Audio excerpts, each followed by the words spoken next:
Refugee. My soul into pieces, I see the barbed wire ripping metal against skin.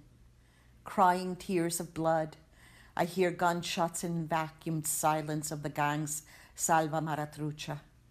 I push him under the fence, but my son cries. No matter, I do it because I love him.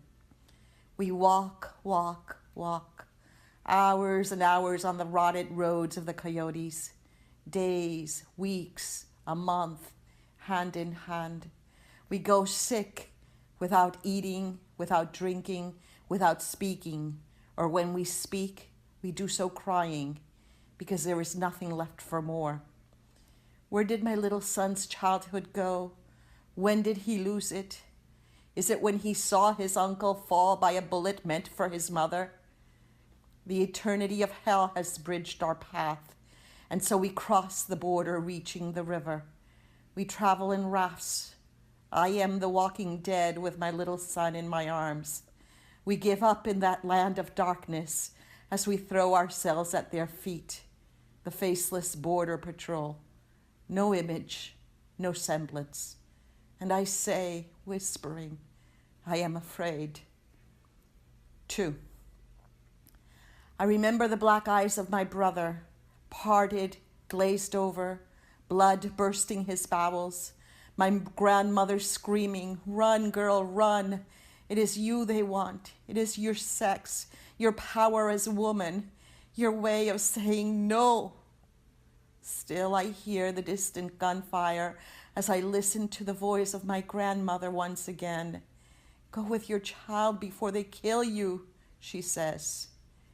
And the present shatters nightmares that produce even more assaults. I perceive a mercenary, burning flames. Shock catapults me to the present. Border Patrol interrogate me. Will you return? And I say sarcastically, I want to see my country. I want to hear the raging shootouts.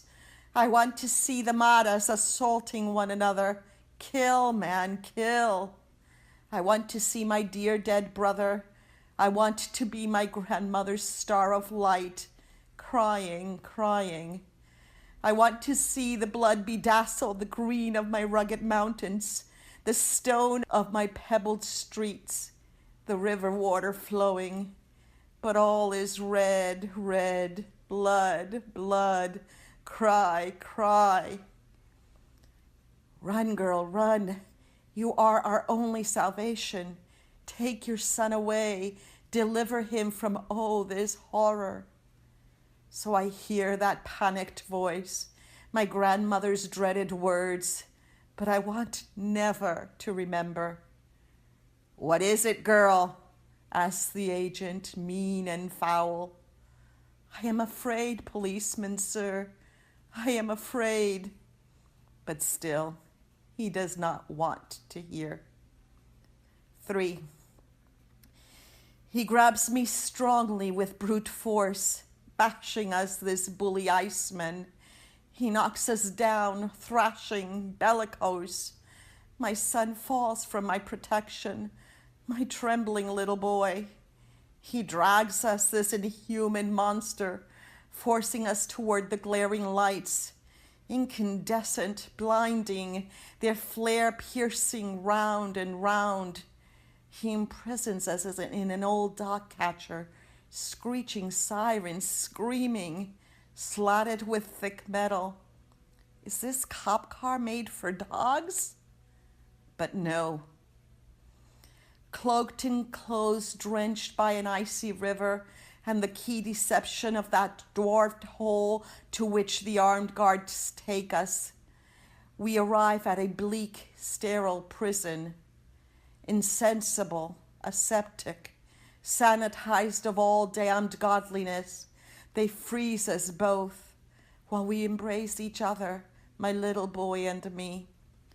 The warmth of mother and son is always enough to take away the colds from smiting bastards, but not so when it comes to disarming perverse spirits, to striking fear in the most evil.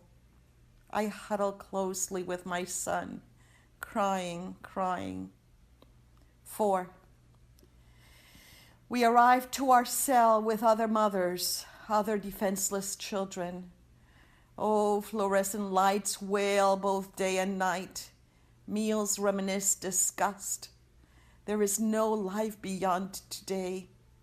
The guards despise us, try to humiliate me as if it were I who would have done the crime, as if it were I who would have hurt my brother instead of the one who's running for her life. And I sense my brother all a man, a memory with blue sky tie, cerulean whispers dressed in bleached white linen. Then I watch him walk away, slowly, innocently, with limbs of timeless oak. But is this the memory of my son? Or is this my brother come alive again? Will this be a dream from here or from beyond? 5. We spend months in a cornucopia of agonies, a monotony of routine days where nothing happens because everything is deception, everything is artificial, everything is mad. Finally comes the day when we talk to a commissioner, an official of that Machiavellian ice. We must explain our fear. This man looks at us indifferently, tells me, not believing, "Why are you here, girl? Have you come to steal our food?" And I think of my dear dead brother, slaughtered in cold blood, a battalion filled with drugs despoiling my sacred land, yet surfacing in this free expanse. And I think of the vegetation they demolished to undertake what ravages my country nowadays. I think of the land, of the lives, of the blood they steal from me. I think of my son, of my dear dead brother, of us, the women they have raped. I think of my beloved people, of my homeland, wrecked, destroyed. And then I see the migra. I look toward the agent, those men who work for ICE, asking scornfully if I think I might assault them. So I tell them bitterly, "Yes, since you disdain to mock me, I come explicitly for vengeance. I come so you can suffer delighting in my criminality. I come so that you understand that guilt of oh so much my pain. Beware, the woman raped, her brother dead. Contemplate, oh, these transgressions, the threats, the misery, the massacres, the death in life. This is my beloved country. And then remember me, detail by bloody detail, reflect on what it is I represent, and memorize these tears of blood when you laugh at every refugee."